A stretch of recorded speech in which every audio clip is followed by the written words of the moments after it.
आज से class 10th का बैच स्टार्ट हो चुका है और क्लास 10th के पहले चैप्टर का नाम है वास्तविक संख्या। वास्तविक संख्या का मतलब क्या होता है, इसके बारे में हम लोग थोड़ी सी जानकारी प्राप्त करेंगे। वास्तविक संख्या का मतलब होता है एक ऐसी संख्या जिसमें परमेय और अपरमेय दोनों संख्याएं होती हैं, उसको हम वास्तविक संख्या कहते हैं। वास्तविक संख्या का जो फर्स्ट टॉपिक है वो है हमारे पास एचसीएफ। तो थोड़ा एचसीएफ के बारे में हम लोग जानकारी प्राप्त करेंगे। एचसीएफ कहते किसे हैं? तो वह बड़ी सी बड़ी संख्या जो दी गई संख्याओं को पूर्णतः विभाजित कर दे, हम उस संख्या को उसका एचसीएफ कहते हैं। जैसे आप देखें, जैसे मान लीजिए आपके पास 5 और 15 दी गई है, तो 5 और 15 में वह बड़ी सी बड़ी संख्या जो दी गई संख्याओं को पूर्णतः विभाजित कर दे, तो 5 इन दोनों संख्याओं को पूर्णतः विभाजित कर देगी, इसलिए 5 इन दोनों का एचसीएफ होगा। हमारे पास दूसरा एग्जाम्पल जैसे 3 और 9, 3 और 9 में सबसे बड़ी संख्या जो इन दोनों संख्याओं को पूर्णतः विभाजित कर दे वो होगी हमारे पास 3। 3 से बड़ी कोई भी ऐसी संख्या नहीं होगी जो इन दोनों संख्याओं को पूर्णतः विभाजित कर दे।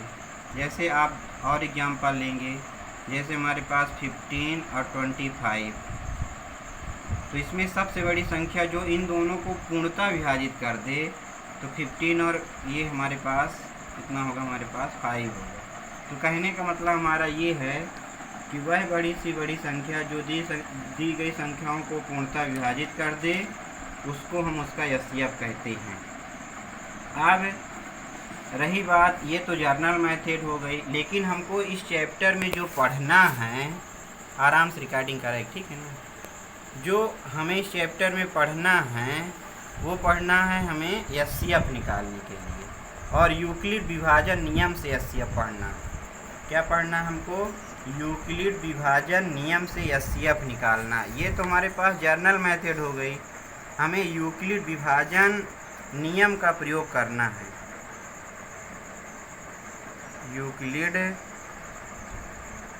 विभाजन नियम, और यूक्लिड नामक वैज्ञानिक ने एचसीएफ निकालने के लिए एक मेथड प्रदान की जिसको हम लोग क्या बोलते हैं, यूक्लिड विभाजन नियम। और उन्होंने क्या बताया, अगर आपके पास दो वास्तविक संख्या a और b दी गई है, अगर आपके पास दो वास्तविक संख्या a और b दी गई है, तो उसका जो हम एचसीएफ निकालने का सूत्र होता है वो होता है हमारे पास a बराबर BQ प्लस R, और जो R की वैल्यू होती है वो 0 के बराबर या 0 से बड़ी और b से छोटी। जो R की वैल्यू होती है 0 के बराबर या 0 से बड़ी और b से छोटी, ये नियम होता है। इस नियम को हम लोग थोड़ा डिफाइन करेंगे। a का मतलब होता है बड़ी संख्या, a का मतलब होता है बड़ी संख्या, b का मतलब होता है छोटी संख्या, छोटी संख्या, q का मतलब होता है भागफल, r का मतलब होता है शेषफल। r का मतलब क्या होता है? शेषफल। a बराबर BQ प्लस R का मान 0 से बड़ा या बराबर और b से छोटा। यूक्लिड नामक वैज्ञानिक ने इस नियम को दिया, इसलिए हम इसको यूक्लिड विभाजन नियम कहते हैं। a बराबर BQ प्लस R, और जो R की वैल्यू होती है वो 0 से बड़ी या बराबर और b से छोटी होती है। अब इस नियम से हम एक क्वेश्चन हल करेंगे। जैसे मान लीजिए आपको एचसीएफ निकालना हो 15 और 25 का। क्या निकालना है? एचसीएफ आपको निकालना है 15 और 25 का।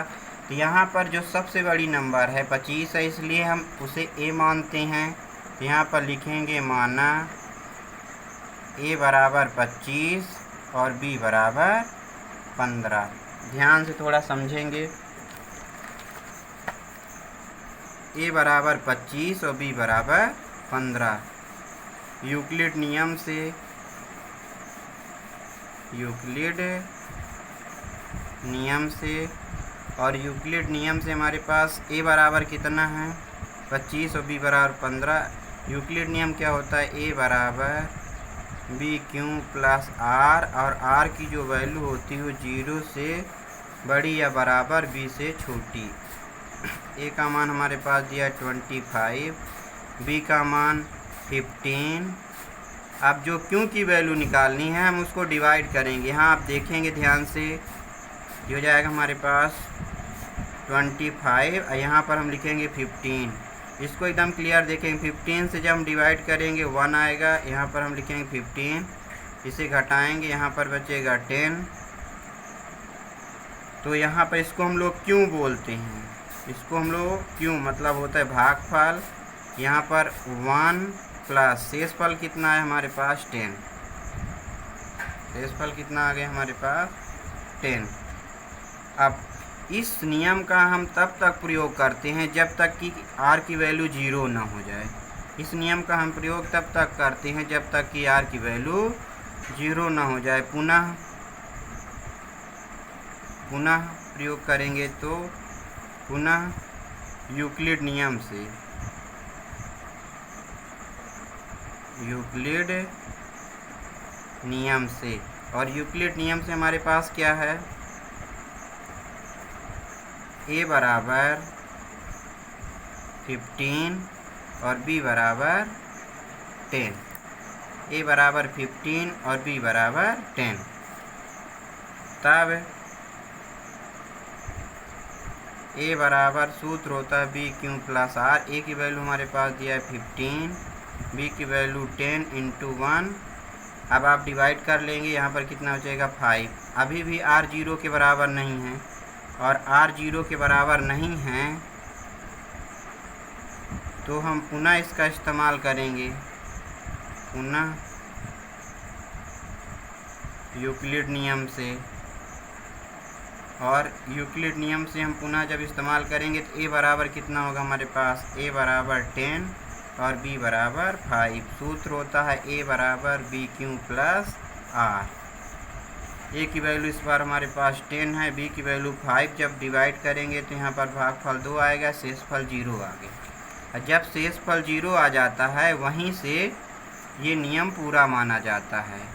इसलिए 25 तथा 15 का HCF 5 होगा। ये तो एक सिंपल क्वेश्चन था। अभी हम एक्सरसाइज के क्वेश्चन कराएंगे। आप थोड़ा सा एक बार और इसको देखेंगे। देखिए, अगर आपको किसी का HCF निकालना है दो संख्याओं को, तो जो बड़ी संख्या होती है उसको हम a कहते हैं। a बराबर हमारे पास 25, b बराबर 10। यूक्लिड नियम का प्रयोग करेंगे तो a बराबर बी क्यू प्लस आर, और जो r की वैल्यू होगी वो 0 से बड़ी या बराबर और b से छोटी। यहाँ पर हम ये हो जाएगा हमारे पास 25, ये हो जाएगा हमारे पास 25 मल्टीप्लाई बाई 1। हम इसको डिवाइड करेंगे, 25 में जब 15 हम करेंगे तो यहाँ पर 10 आएगा। तो पुनः हम यूक्लिड नियम का इस्तेमाल करेंगे तो जो ये फर्स्ट नंबर होती है दोबारा ये a बन जाती है और ये b हो जाती है। तो a बराबर 15, b बराबर 10। पुनः a बराबर B Q plus R, a की वैल्यू 15, b की वैल्यू 10। हम डिवाइड करके निकालेंगे तो भागफल यहाँ पर 1 आएगा, शेषफल 5। फिर यहाँ पर 0 के बराबर नहीं हो रहा है, पुनः इस नियम का इस्तेमाल करेंगे। ऐसे हम तब तक इस नियम का इस्तेमाल करते हैं जब तक कि शेषफल 0 ना आ जाए। जब शेषफल 0 आ जाता है उस स्थिति में जो इसकी फर्स्ट नंबर होती है वही उसका HCF कहलाता है। तो आप देख रहे हैं 25 और 15 का HCF 5 होगा। अब हम लोग पहुंचते हैं एक्सरसाइज में। हमारी कोशिश ये होती है कि हम कम समय में आपको अच्छा से अच्छा दे सकें, इसलिए हम आपके लिए बनाए हैं। आप अपनी किताब को खोलेंगे, एक्सरसाइज 1.1। अब इसी नियम का प्रयोग करके आप हल करेंगे। चलिए देखते हैं। जैसे मान लीजिए हमारे पास 1.1 का फर्स्ट क्वेश्चन है। आप किताब उठा के देखेंगे 1.1 का फर्स्ट क्वेश्चन। किताब ठीक है ना। तो 1.1 का फर्स्ट क्वेश्चन यहाँ पर हमारे पास जो सबसे बड़ी नंबर दी गई है वो a बराबर कितना है 225 और b बराबर कितना है 135। यूक्लिड विभाजन नियम से a बराबर होता है b क्यू प्लस r, और जो r की वैल्यू होती है वो 0 से बड़ी या बराबर और b से छोटी होती है। आप देख रहे हैं जो इसमें बड़ा नंबर होता है उसको a कहते हैं, जो छोटा नंबर होता है उसको b कहते हैं। तो ये हो जाएगा 225 135 गुणे 1 प्लस 90। यहाँ आप देख रहे हैं r की वैल्यू 0 नहीं हो रही, इसको r हम लोग बोलते हैं। 0 नहीं हो रही है तो हम पुनः यूक्लिड नियम का प्रयोग करेंगे। इस बार दोबारा ये जो संख्या होती है वो a बन जाती है और ये b होती है। a बराबर 135 और b बराबर 90। तो 135 90 भाग देंगे, भागफल 1 आएगा और शेषफल हमारे पास 45। यहाँ पर भी आप देख रहे हैं 0 के बराबर नहीं हो रही है, पुनः यूक्लिड नियम का प्रयोग करेंगे तो a बराबर 90। ये जो होती है बार बार मैं बता रहा हूँ, इसको a कहते हैं और इसको b कहते हैं। a बराबर 90 और b बराबर 45 था। 90 बराबर 45 गुणे 2।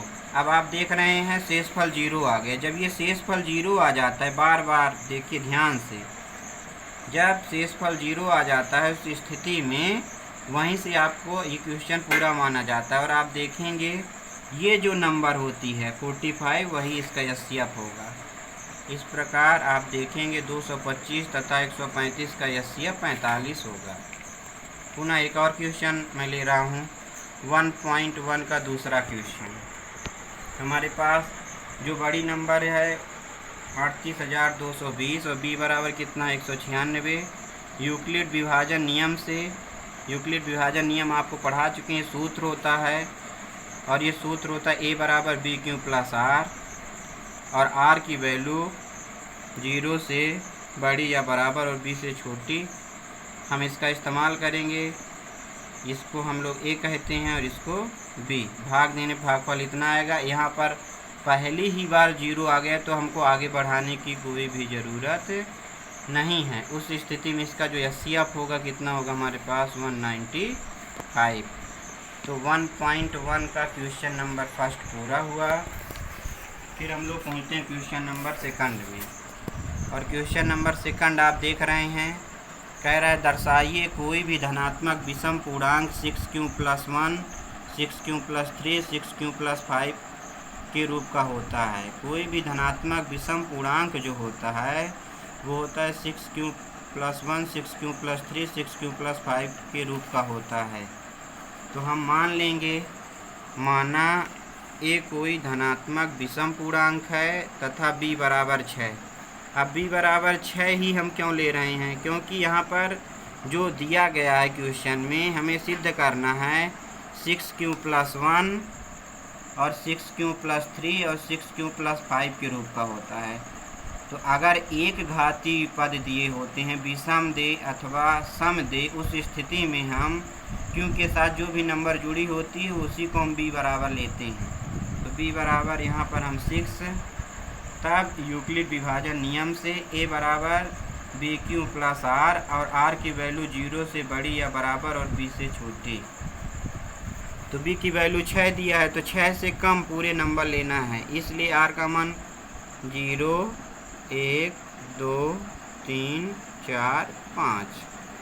तो r की वैल्यू जब हम 0 रखेंगे जहाँ ये r है, अब b की वैल्यू कितना लेना है 6 लेना है, b की वैल्यू 6 लेना है।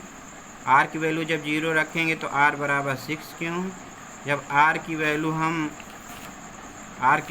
1 लेंगे, जब r की वैल्यू 1 लेंगे तो हमारे पास कितना आएगा 6q प्लस 1। जब r की वैल्यू हम 2 लेंगे तो 6q प्लस 2, r की वैल्यू 3 लेंगे 6q प्लस 3। ऐसे हम हल करते जाएंगे। अब हमें जो ये चाहिए कि आप देखेंगे ये किसी भी पूर्णांक के लिए, विषम पूर्णांक के लिए ये हमेशा 6q प्लस 1, आप कोई भी पूर्णांक लेंगे ये हमेशा विषम नंबर देगा। जैसे q बराबर हम 1 रख रहे हैं तो हो जाएगा 6q प्लस 6 इंटू 1 प्लस 1, तो हो जाएगा हमारे पास 7। जैसे हम q बराबर 2 ले रहे हैं, जब q बराबर 2 ले रहे हैं तो 6 इंटू 2 प्लस 1, ये हो जाएगा हमारे पास 13। तो कहने का मतलब ये जो नंबर होगा 6q+1 ये हमेशा विषम नंबर देगा, और 6q+3 भी विषम नंबर देगा, 6q+5 भी विषम नंबर देगा। इसलिए समीकरण 2, 4, 6 हमेशा धनात्मक विषम पूर्णांक को प्रदर्शित करेंगे। अब क्वेश्चन नंबर 3 में आ रहे हैं हम। किसी परेड में 616 सदस्यों वाली एक सेना की टुकड़ी को 32 सदस्यों वाले एक आर्मी बैंड के पीछे मार्च करना है। दोनों समूहों को समान संख्या वाले स्तंभों में मार्च करना है। उन स्तंभों की अधिकतम संख्या क्या है जिसमें वे मार्च कर सकते हैं। तो कहीं भी अगर अधिकतम की बात आती है तो वहाँ पर हम एचसीएफ निकालते हैं। कहीं भी अगर अधिकतम की बात आती है तो वहाँ पर हम एचसीएफ निकालते हैं। इसलिए हमें यहाँ पर एचसीएफ निकालना होगा। आप देखेंगे ए बराबर 616 और बी बराबर 32, ए बराबर 616 और बी बराबर 32। तब हम यूक्लिड विभाजन नियम से ए बराबर होता है हमारे पास BQ+R, और आर की वैल्यू 0 से बड़ी या बराबर और बी से छोटी। हम इसका इस्तेमाल करेंगे और इसका एचसीएफ निकालेंगे। एचसीएफ निकालने की मेथड हम आपको पढ़ा चुके हैं। आप देख रहे हैं इसका एचसीएफ 8 आएगा, इसलिए इसमें जो स्तंभों की अधिकतम संख्या आएगी वो 8 आएगी। स्तंभों की अधिकतम संख्या आएगी वो कितनी आएगी? 8 आएगी। तो कहीं भी अगर अधिकतम की बात आती है तो हमेशा हम एचसीएफ निकालते हैं। जो एचसीएफ आता है वही उसका आंसर होता है। तो इसमें पूछ रहा है कितने स्तंभों की संख्या हो सकती है, तो अधिकतम हमारे पास 8 स्तंभों की संख्या हो सकती है। आप देख रहे हैं। तो कुल मिला के आज हम आपको 3 क्वेश्चन पढ़ाए हैं। 3 क्वेश्चन को आप पढ़िए। हमारे चैनल को आप सब्सक्राइब करें, लाइक करें, कमेंट करें। आपको जैसा भी लगे वैसा आप हमें ज़रूर बताएं कमेंट करके, क्योंकि मैं पहली बार इस रफ के माध्यम से आपको पढ़ाने की कोशिश किया हूँ। पहले मैं बोर्ड में पढ़ाता था, लेकिन कुछ कारणों की वजह से मैं नहीं पढ़ा पाया। तो आज के लिए बस इतना है, फिर मैं कल